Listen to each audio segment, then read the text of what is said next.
Hello everyone, welcome to ALS Education Center and today's topic is deforestation. Let's read. Cutting down of trees on a large scale and using the land for human activities is known as deforestation. Means बहुत ज़्यादा number में अगर tree को cut कर रहे हो और उनको यूज़ कर रहे हो ह्यूमन अपने सेटिस्फेक्शन के लिए, तो वो क्या कहते हैं, डिफॉरेस्टेशन कहलाते हैं. Deforestation leads to great destruction of habitation of plants and animal. ये लीड करता है कि मतलब बहुत प्रॉब्लम आ जाती है प्लांट्स और एनिमल्स के हैबिटाइट्स, मतलब कि उनके लिविंग एरियाज़ के under. With the continuous increasing demand of land activities like agriculture practices and urban development, the forest area has been found to be shrinking. तो जिस तरह से आप देख ही रहे हैं कि बहुत ज़्यादा डिमांड आ रहा है एग्रीकल्चर प्रैक्टिसेस के लिए और भी बिल्डिंग्स की बनने के चक्कर में जो फॉरेस्ट एरियाज़ हैं वो धीरे धीरे अब बहुत कम हो रही हैं. This is deforestation. पेड़ को कट करना is basically the deforestation. And overgrazing means कि एक पार्टिकुलर एरिया में अपने पेट्स को छोड़ देना कि जितना भी खा पाएँ और उसको टाइम ना दें. ठीक है, प्लांट है, उसको खा लिया, वो गायब हो गया, फिर इसको वापस उसी सेम जगह पे वो उनको फिट करा रहे, जिसकी वजह से जो प्लांट्स है वो अपना मतलब रिप्रोड्यूस नहीं कर पा रहा है. ठीक है. Construction of dams, buildings and factories has resulted in a significant decreasing in land areas that were once covered by the forest. Building को कंस्ट्रक्ट करना, फैक्ट्रीज को कंस्ट्रक्ट करना, वो क्या कर रहा है, डिक्रीज कर रहा है. ठीक है, फॉरेस्ट एरिया के लैंड को. Overgrazing of cattle frequently leads to the loss of grassland. Overgrazing की वजह से हम लोग जो हरे हरे अपने अच्छे जो भी हम लोग लैंड देखते थे, लैंड वो भी कम हो रहा है अब. ठीक है, ओवरग्रेजिंग की वजह से. ठीक है, main point is overgrazing.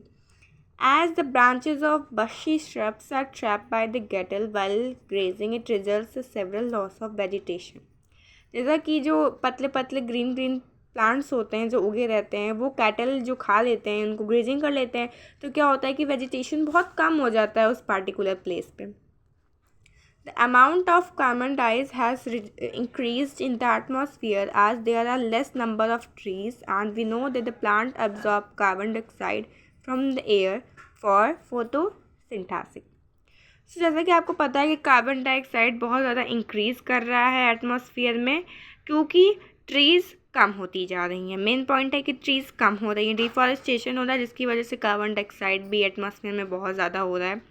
And as we know, मतलब हमें पहले से ही पता है कि कार्बन डाइऑक्साइड को फोटोसिंथेसिस के द्वारा प्लांट ही एब्जॉर्ब करती है. अगर प्लांट ही नहीं रहेगी तो कार्बन डाइऑक्साइड कैसे एब्जॉर्ब होगा. The sun rays are trapped by the carbon dioxide which prevents from escaping the earth's surface. जो सन रे है वो कार्बन डाइऑक्साइड को वो है ट्रैप कर ले रही है, जिसकी वजह से क्या हो जा रहा है, प्रिवेंट हो रहा है escaping of earth surface. This trapping of sun rays leads to increase in the Earth's atmosphere and cause global warming. And जो वो ट्रैपिंग कर रहा है, सन रेज को जो ट्रैप कर रहा है, उसकी वजह से क्या हो रहा है कि अर्थ का एटमॉस्फेयर बहुत ज़्यादा इंक्रीज़ कर रहा है. तो क्या कर रहा है, लीड क्या कर रहा है, ग्लोबल वार्मिंग को लीड कर रहा है.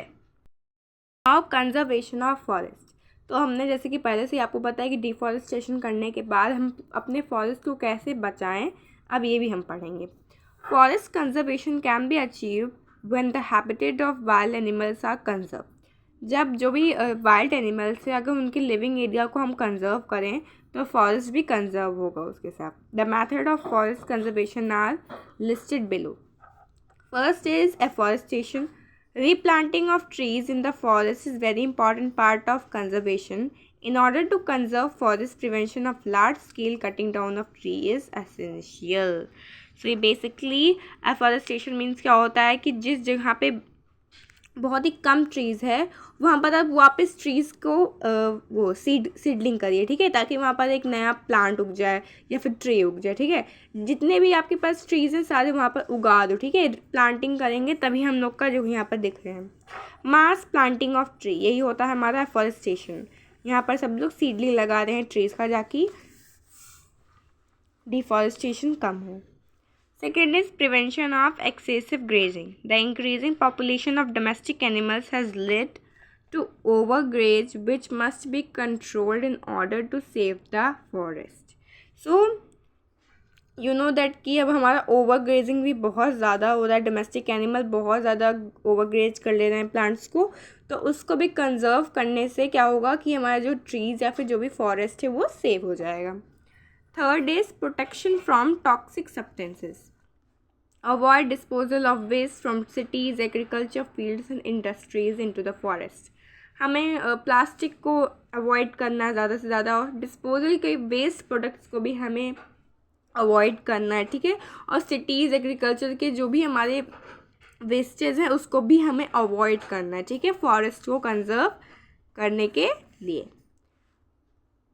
Planned method of urbanisation. Habitat destruction take place by large scale man made attraction, ठीक है। तो जो डिस्ट्रक्शन वो जो पैदा हो रहा है हैबिटेशन ऑफ वाइल्ड लाइफ के अंदर, वो लार्ज स्केल में प्लांट को कट करने के लिए ही हो रहा है। और जो मैन मेड के प्रोडक्ट्स हैं वो फॉरेस्ट मीन्स वुड से बहुत ज़्यादा बनाए जाते हैं, तो हमें उससे कंजर्व करना चाहिए। Such as mining, construction, dams, industrial, हर चीज़ को मैन मेड यूज़ कर रहा है, हर चीज़ को मैन यूज़ कर रहा है as their man made product, जो कि नहीं करना चाहिए, इनको भी कंजर्व करना चाहिए। It should be minimise to reduce the effect on biodiversity. इसको भी कम करना चाहिए, ये तो नहीं कह रहे हैं कि बंद करना चाहिए, पर बहुत ही कम यूज़ करना चाहिए, इसको रिड्यूस करना चाहिए कि ज़्यादा से ज़्यादा आप ना यूज़ कर पाएँ, प्रोटेक्ट करें इसको, ठीक है। Fifth, protection from forest fire. A forest fire can destroy many forests. It is necessary to make fire lines in forest at regular interval and gaps. ठीक है, फॉरेस्ट फायर भी हमारा जो मैनी फॉरेस्ट है, मतलब ढेर सारे जंगल हैं, उनको भी ये डिस्ट्रॉय कर देती है। तो इसलिए ये बहुत ज़्यादा इम्पॉर्टेंट है कि आप फॉरेस्ट फायर्स लाइन को हमेशा देखते रहें और उनमें बीच में गैप रखें। Care should be taken to rebuild forest line which are often destroyed. तो हमें केयर करना चाहिए, जो भी फॉरेस्ट लाइन जो भी बेकार हो गई है या तो जिसमें फायर लग चुका था उसको, अगर वो डिस्ट्रॉय हो गया है तो हमें वापस इसको रिबिल्ड करना चाहिए, ठीक है, उसको केयर करना चाहिए ताकि वो वापस उग जाए। Campfire should not be left smouldering, ठीक है। कैंप फायर जो पिकनिक पे जाते हैं तो हम लोग आग जला के वहाँ पर इंजॉय करते हैं, देन उसको वैसा ही छोड़ देते हैं, नहीं, उसको बुझा के ही, या फिर जहाँ जब तक उसकी धुआं ख़त्म ना हो जाए तब तक हमें वहाँ से नहीं हटना है, ठीक है। Sixth, plant method of forest management. Timely and proper harvesting of useful product from the forest should be manage systematically, ठीक है।